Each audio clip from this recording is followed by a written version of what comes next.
barrier dito yung mga stock nilang gamit na pinapangharang.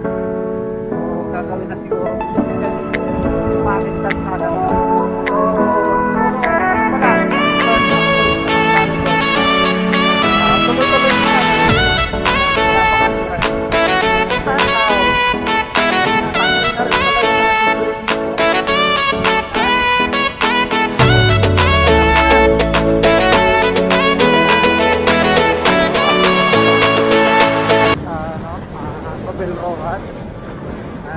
Campus Street. So pinag natin ito nung gabi ay talagang medyo madilim dito. So sana ito dito mapansin itong lugar na to, no guys, kasi talagang walang ilaw. So dami pang street cleaners. So napakadelikado kasi baka mamaya may naglakad-lakad dito. Baka posible pa siyang hagip or mabundol, no? Pag once na naglakad-lakad dito sa park na no. So ngayong araw ng linggo, ayan, January 7. So ayan, binalikan natin ang araw guys, no, vlog na natin ito kasi para makita natin kung anong sitwasyon pag-araw. So ito ganito yung sitwasyon pag-araw, medyo delikado. Ayan, paggabi kasi madilim. So pag-araw siya medyo okay kasi sana dito.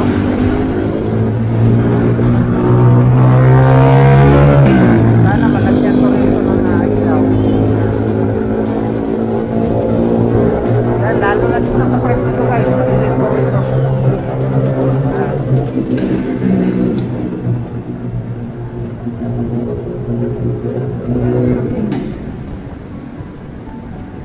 So, pag kumanan tayo dyan, pakirino na, no? Hanggang dito lang yung niya.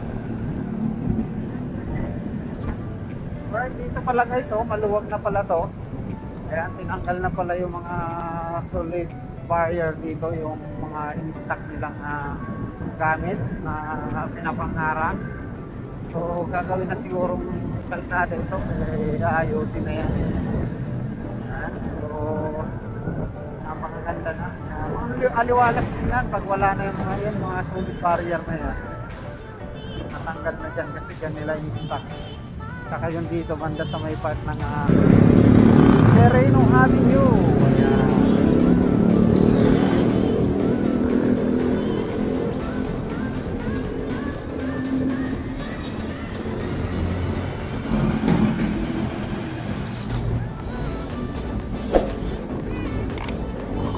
Ayan dito guys.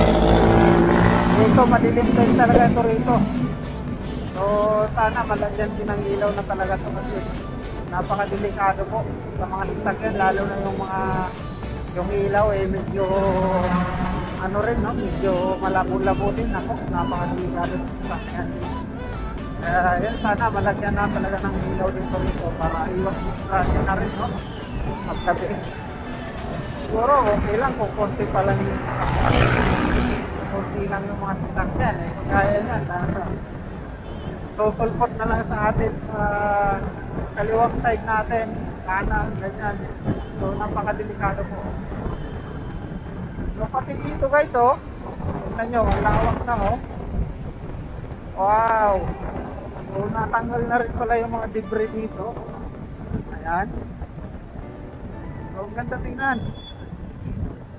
Ayan, ang lawak.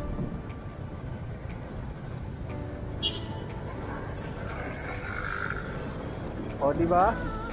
So abangan nyo guys, bablog natin ulit yan. Hindi lang tayo ngayon makapag-concentrate dito sa part na to kasi tawag ito, may parcel tayong dala. So napakaganda. Baka gawin niyang dyan, palaruan, tapos ang gagawin nila lalagyan ng corner. So napakaganda doon, palaruan sa mga bata. Kasi may footbridge naman tayo nakita, no? Pagdakan. So yun, napaka-the best.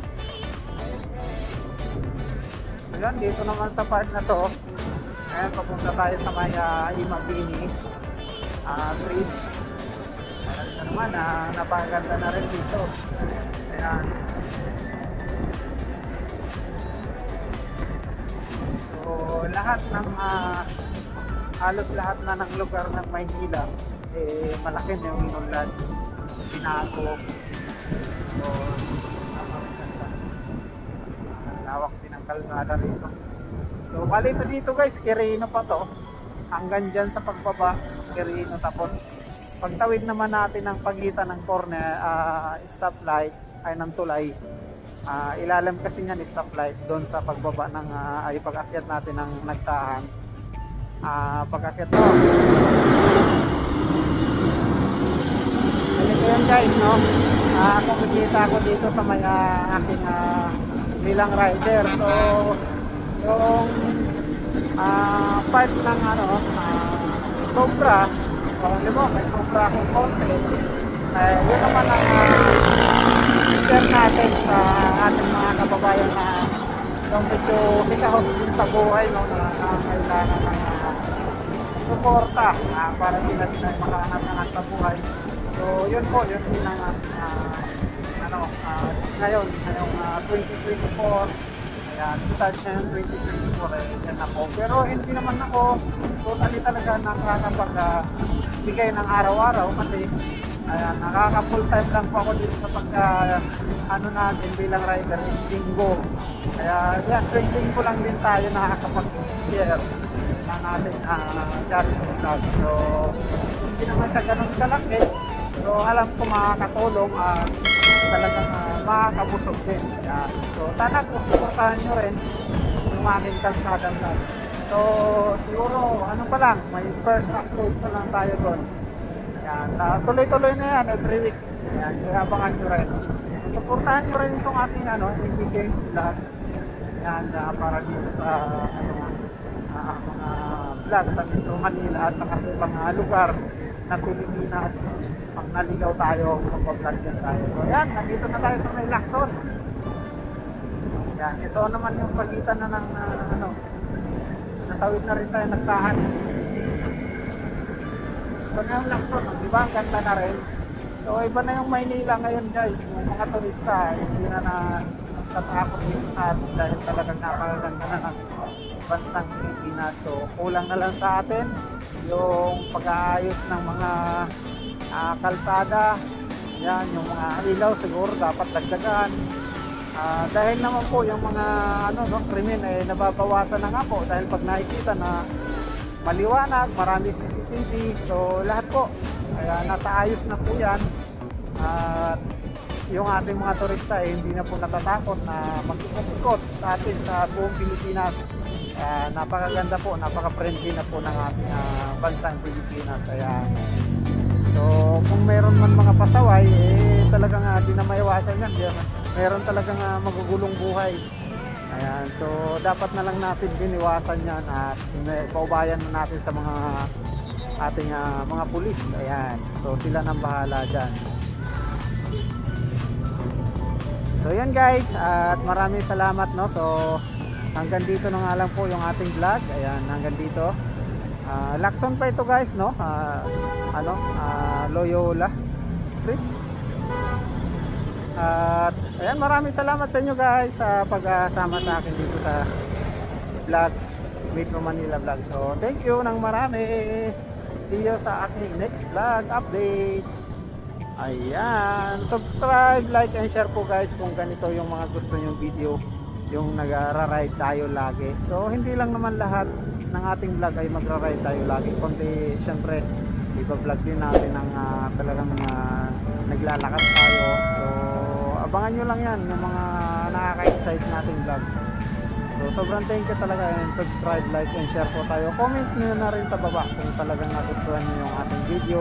At syempre mamimili na rin tayo ng may shoutout natin na mga magandang comment.